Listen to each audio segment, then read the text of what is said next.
சிம்மராசிக்காரர்களுக்கு பொதுவாக ஐப்பசி மாதம் முழுக்க சூரியன் கொஞ்சம் டல் அடிக்கிற நிலைமையில் இருப்பார். ஐப்பசி மாதம்னாலே சூரியன் நீச்சம் என்கின்ற நிலைமை தான். ஆனாலும் சூரியன் நீச்சமானாலும் மற்ற கிரகங்கள் வலிமையாகவே இருக்கின்றன என்பது தான் உண்மை. ராஜயோகாதிபதியாகிய செவ்வாய் இப்போது உச்சகுருவின் பார்வையில் மாதத்தின் பெரும்பகுதி நாட்கள் இருப்பது, குருவே உச்சமாகி 12ஆம் இடத்துல வந்திருக்கிறது என்பது பயணங்களின் மூலமாக நன்மைகள், வெளிநாடு வெளிமாநிலம் போன்ற அமைப்புகளின் மூலமாக நன்மைகள், அந்நிய இன மத மொழி பேசுகின்றவர்களின் மூலமாக, இந்த மாதிரியான நண்பர்களின் மூலமாக மிகப்பெரிய முன்னேற்றங்கள் மாற்றங்கள் நடக்கக்கூடிய தன்மையை ஐப்பசி மாதம் கண்டிப்பாக காட்டுதுங்க. ஐப்பசி மாதத்தில் பெரிய சோகம்லாம் கண்டிப்பாக இல்லைங்க. ஏன்னா அட்டமத்து சனி உங்களுக்கு நடந்து கொண்டு இருந்தாலும் கூட இரட்டை நிலைமையாக இப்போது நல்ல பலன்கள் நடக்கும்.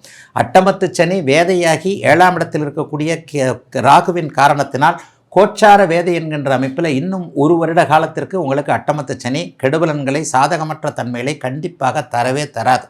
இப்போ பாருங்கள், அந்த சனியை போய் உச்சகுரு பார்க்க போகிறார். உச்சகுரு பார்ப்பது என்பது சனியை சுபத்துவப்படுத்தக்கூடிய அமைப்பு. ஆகவே 8இல் சனி இருப்பதால் அப்படி ஆகிடுமோ இப்படி ஆகிடுமோன்னு எந்த விதமான கவலைகளையும் நீங்கள் பட்டுக்கொள்ள தேவையில்லை. அதே நேரத்தில் அகலக்கால் வைக்க வேண்டாம். கிரகங்கள் என்னதான் ஒரு நல்ல அமைப்பில் இருந்தாலும் அட்டமத்து சனி என்பது தான் மிகப்பெரிய நெகட்டிவான ஒரு பீரியடு. கோச்சார காலத்திலே கடுமையான காலம் என்னன்னு பார்த்தீங்கன்னா 7.5 சனி கூட கிடையாது. அட்டமத்து சனி வரும்போது தான்